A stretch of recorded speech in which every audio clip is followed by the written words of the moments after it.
Como habíamos anunciado, hemos recibido al doctor Antonio Maldonado, quien fuera procurador ad hoc del caso Fujimori Montesinos. Experiencia tiene usted de investigaciones sobre corrupción en el Estado.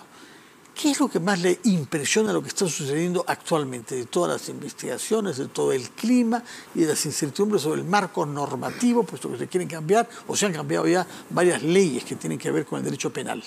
Sí, buenas noches, don Fernando. Gracias por la amable invitación. Mire, lo que observamos es un serio retroceso en ámbitos normativos, pero que tienen un trasfondo en lo que es el compromiso del Estado peruano en la lucha contra diversos delitos y graves crímenes. Y lo más triste de observar es que esto ocurre en el seno de un poder del Estado que más bien debiera dictar leyes orientadas por el bien común de la nación, de los peruanos y peruanas. Habla sobre el Congreso. Me refiero, por supuesto, al Congreso. Es el único poder del Estado que está actuando a favor de este retroceso de nuestra institucionalidad. Yo creo que hay un contexto político adverso a todo lo que es fortalecimiento del Estado de Derecho y del imperio de la ley. Desde que recuperamos la democracia a fines del 2000 a la fecha, hubo importantes avances en tratar de recomponer este Estado capturado por una mafia y luego fortalecer las instituciones. Con todo, el día que este momento que usted y yo conversamos, con todo el sistema, por ejemplo, de administración de justicia en el Perú, con todos sus efectos, quiero decir, no llega a tener los graves problemas que tienen otros sistemas de administración de justicia en la región. Entonces, me parece que es importante tratar de dar una lucha para evitar que el abismo... ¿Y dónde ve usted esas señales de retroceso de nuestra institucionalidad y de nuestro Estado de Derecho? Mire, en principio el discurso, ¿no? El discurso que se pretende instalar es un discurso, por ejemplo, que está orientado a fortalecer posturas autoritarias en respecto del papel de los jueces en el marco de la lucha contra la seguridad ciudadana. También observamos estos retrocesos en las reformas, o mejor dicho, contrarreformas a la legislación vigente sobre colaboración eficaz. Hay una serie de cambios dirigidos a favorecer intereses privados dentro del Congreso, evitar que los congresistas sean involucrados en estos serios actos de presunta corrupción pública, sean investigados debidamente. En fin, en general no se advierte un panorama halagüeño para la democracia peruana, y esto se observa internacionalmente también. Cita al caso de algunos congresistas que están siendo investigados o sobre los cuales pesan sospechas graves de corrupción, mochasueldos y demás, los que colaboraron con el gobierno de Pedro Castillo en actividades corruptas. Pero lo que más llama la atención es que esos congresistas y otros tengan iniciativas en materia judicial que los puedan beneficiar.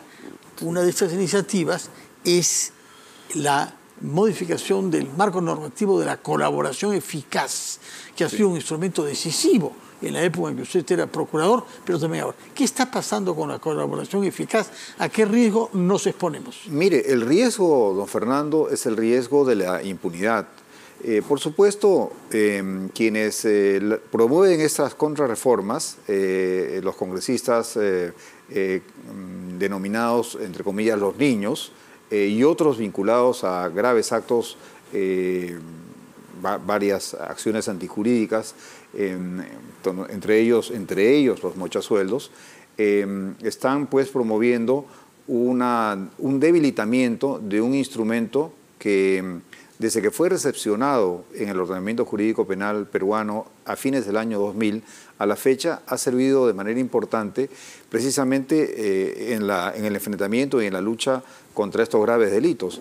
Y lejos de que este instrumento hubiera sido disminuido en sus competencias, limitado a la investigación penal de ciertos delitos.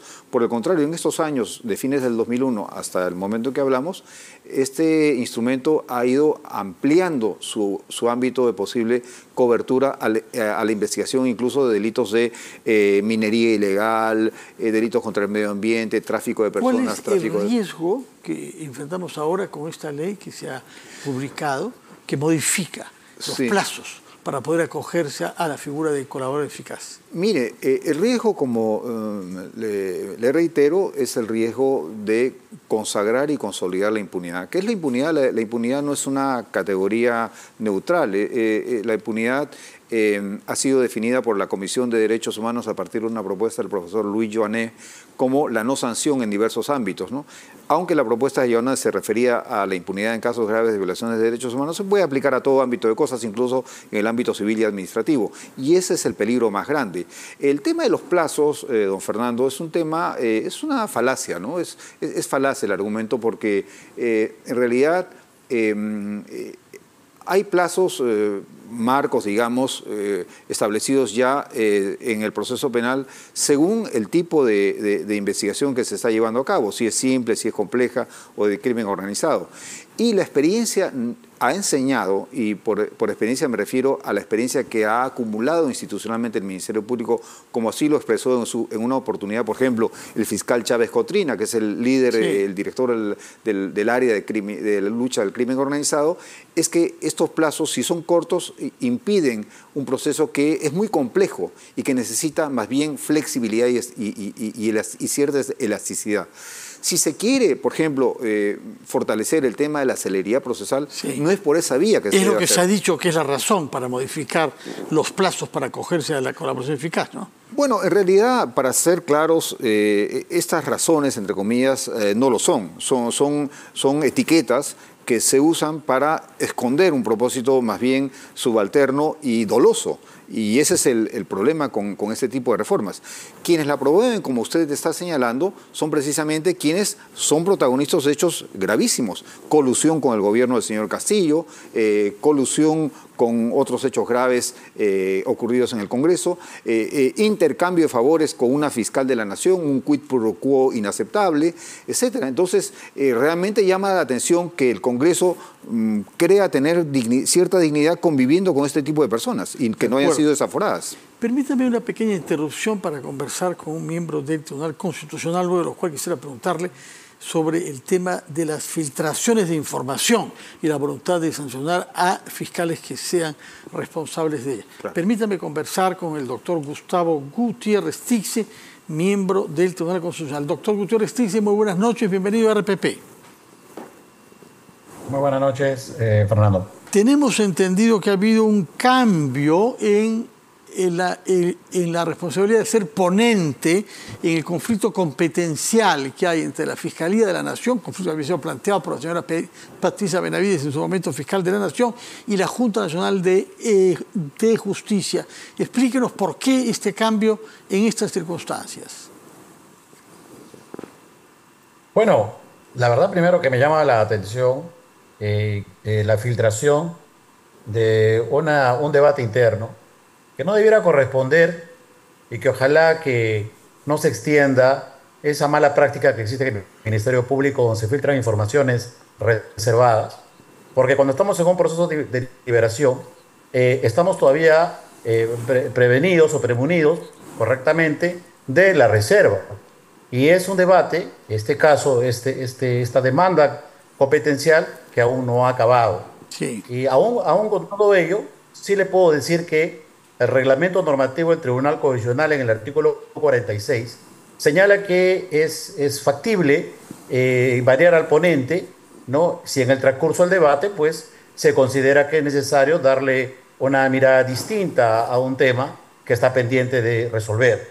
Entonces, eso es lo que ha ocurrido en el seno del Tribunal Constitucional y seguramente en un plazo prudente se emitirá la sentencia respectiva, que yo estimo que no debiera ser más allá del siguiente mes, porque es un tema en permanente debate y que el Tribunal Constitucional no ha dejado de discutir, y como tratándose de un tema tan delicado e importante que nos desenvolvemos en un amplio margen de interpretación, porque ni la Constitución ni la Ley Orgánica del Ministerio Público, y quizás aquí hago un llamado al Congreso y al Ministerio Público, de no haber legislado, no haber dictado una Ley Orgánica del Ministerio Público desde 1982. Tenemos una Constitución del 93 y tenemos una Ley Orgánica del Ministerio Público de 1982. Y definitivamente, pues eso hace que un órgano tan importante como el Tribunal Constitucional pues esté debatiendo lo más que se pueda para poder emitir una sentencia que el país está... Y no le he comprendido bien si nos está confirmando que ha habido un cambio de ponente. Y si es el caso, ¿cuál es la razón? Vuelvo a explicarle que eso es perfectamente natural, porque está amparado en el artículo 46 del reglamento normativo, y el cambio de ponente va a obedecer básicamente a la necesidad de buscar diversas miradas que permita tomar una decisión. No puedo quizás decirlo de manera directa, en razón de que estamos en un proceso de deliberación. Y cuando estamos en un proceso de deliberación, conforme a nuestros propios dispositivos, son procesos que se deben resguardar las reservas del caso para que no se contamine una decisión. Entonces, más bien me preocupa el hecho de la filtración, ¿no? Que eso usualmente en el Tribunal Constitucional no ocurre. Bueno. Pero igual con todo, le explico las razones generales que pueden obedecer a este caso. De acuerdo. Ahora, otro tema sobre el cual hay mucha curiosidad y mucha expectativa es el pronunciamiento que ustedes deben hacer, la sentencia que deben adoptar sobre las demandas planteadas por el expresidente Pedro Castillo. ¿Tenemos algún calendario para prever lo que va a suceder respecto de eso? Bueno, ya se hicieron las audiencias del caso, se ha ya debatido también estos casos en el Pleno del Tribunal Constitucional y ya hay una resolución, se ha acordado ya una decisión por mayoría que debe ser publicada esta decisión en los próximos días. Está ya tomada la decisión entonces, está ya tomada la decisión. Si ustedes lo tienen a bien, en los próximos días con todo gusto yo puedo... Claro dar una entrevista para comentar al respecto. Muchas gracias, aceptamos desde ya. Pero lo que nos está diciendo es que la decisión sobre los recursos planteados por el presidente Castillo, en todo caso uno sobre la vacancia, será comunicada antes de la Semana Santa. Lo que sí puedo decirle, porque esto sí ya concluyó el debate, es que ya hay una decisión acordada que debe publicarse en los próximos días. ¿Sobre cuál de los casos? Antes de Semana Santa, ¿no? Seguramente. ¿Sobre cuál de los casos? Depende del calendario de la relatoría del Tribunal Constitucional. Ya hay varios recursos. Es que lo que ocurre es que se interpusieron varios habeas corpus. Sí. El tribunal ha tomado, y esto ha habido vista de la causa, básicamente sobre el golpe de Estado y la detención del expresidente de la República en el momento en el cual este se iba para la Embajada de México, ¿no? Y se generó ahí un proceso de habeas corpus en el cual pedían su excarcelación en razón de no haberse cumplido con los procedimientos parlamentarios y jurisdiccionales que le correspondían por su investidura presidencial, ¿no? Entonces este es un tema que en los próximos días ya seguramente se va a comunicar. Entonces tomamos nota de que hay dos temas sobre los cuales ya han tomado una decisión, pero no la han comunicado todavía. Está No, en el otro no, en el otro todavía no. En el caso de la Junta está eso en deliberación. Los dos temas de Pedro Castillo, los dos temas de Pedro Castillo mismo. Uno es el golpe de Estado y otro la vacancia. Es una sentencia. Sí. Es una sentencia. Sí. Las dos sentencias... No, es solamente una. Un caso que radica precisamente en el momento del quiebre del orden constitucional y el retiro del expresidente hacia la Embajada de México. De acuerdo, pero eso va a suponer pronunciarse también sobre la validez o no de la vacancia que el Congreso le impuso. Eso yo diría que esperemos unos días. Ya hay una decisión tomada, seguramente va a ser publicada en la opinión pública, ¿no? Bueno, tomamos nota entonces de que antes del fin de semana, de la próxima semana, antes de la Semana Santa propiamente tal, tendremos conocimiento de las decisiones, de las sentencias del TC respecto del golpe de Estado y de la vacancia impuesta a Pedro Castillo, sobre las cuales serán presentados recursos ante su jurisdicción. Muchísimas gracias, señor Gutiérrez Tixe, por sus comentarios y por lo que nos confirma que ya la decisión está tomada, pero tendremos que esperar hasta la próxima semana. Señor Antonio Maldonado, ¿tiene alguna duda usted sobre el tema de la vacancia y del golpe de Estado? El golpe de Estado creo que es un concepto que no existe en nuestra Constitución, ¿no? Bueno, el hecho material es que sí hubo una tentativa de golpe de Estado.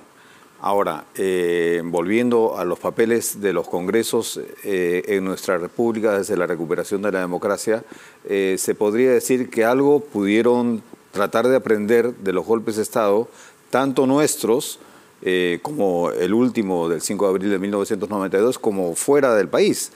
El de Honduras del 28 de junio del año 2009, perdón. Y nada se aprendió. Y el hecho es que un golpe hecho por el Congreso contra el presidente. Esa es la tónica moderna ahora. Ya no son los militares, ¿no? Ahora los golpes de Estado la da. En esa época en Honduras lo dio el presidente del Congreso, el Comisionado Nacional de Derechos Humanos, el equivalente al Defensor del Pueblo, y el Fiscal General. Hoy día los golpes de Estado se hacen de esta manera. Pero lo que quiero decirles es que las pobres figuras jurídicas de rebelión, sedición y conspiración de nuestro Código Penal de 1991 no reflejan los hechos modernos, digamos, de cómo se perpetra un golpe de Estado. Entonces, por eso hay una discusión jurídica entre los abogados del señor Castillo y quienes sostienen la tesis contraria respecto de si se cometió o no rebelión. Hemos escuchado hace unos minutos antes que usted estuvo acá el señor Shimabukuro, que dice que fue un texto que leyó, pero que no es un golpe de Estado. No, eso es una ingenuidad total. Que no es un abogado y que es un partidario bastante alineado con el presidente Castillo. Totalmente. Usted ha escuchado al magistrado Gutiérrez Tice decir y lamentar varias veces que hayan habido filtraciones de sus deliberaciones, de manera que nosotros, el pueblo, estamos enterados de cosas que no deberíamos todavía saber. Esa es la queja.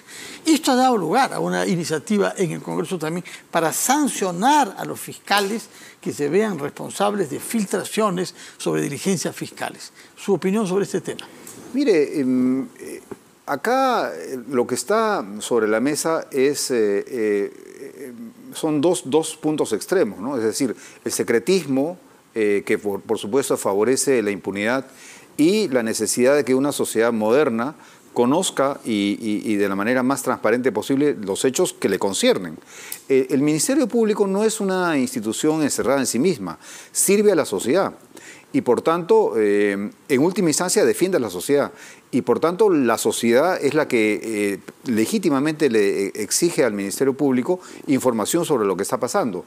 Y es que uno de los problemas que observamos, y lo hemos observado también en la opinión del señor magistrado, me parece, es que en el Perú todavía no se aclara el debate entre lo que es un paradigma tradicional respecto de la acción del Ministerio Público y un paradigma moderno. El secreto, o sea, el secreto, la transparencia, la formalidad, la cinta en el cuello, el código, versus un fiscal activo, dinámico, con una estrategia de litigio que informa a la ciudadanía en lo que no, por supuesto, lo que se puede informar, no lo que es información reservada dentro del proceso, pero que entiende que en última instancia sirve a una sociedad, no a sí mismo.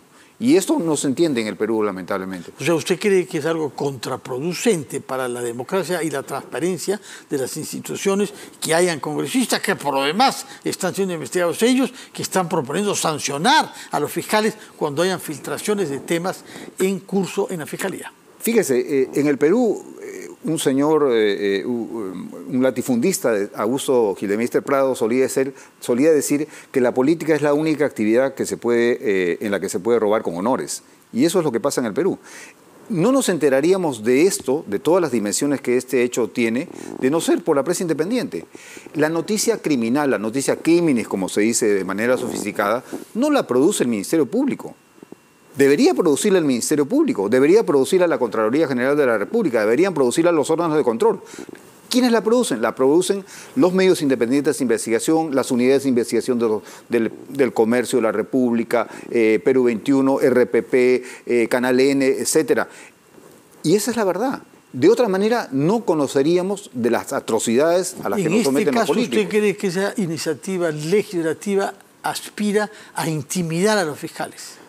No solo intimidar a los fiscales, sino yo creo que hay un propósito aún más grave, que es impedir que nosotros en la sociedad conozcamos de estos gravísimos hechos y estemos debidamente informados de ellos y exijamos cuentas a estos señores que lamentablemente están en el Congreso. Muy bien, señor Antonio Maldonado, ex procurador ad hoc para el caso Fujimori y Montesinos, muchas gracias por su presencia y muy buenas noches. Un placer. Vamos a hacer una pausa y entramos al segmento final de las cosas.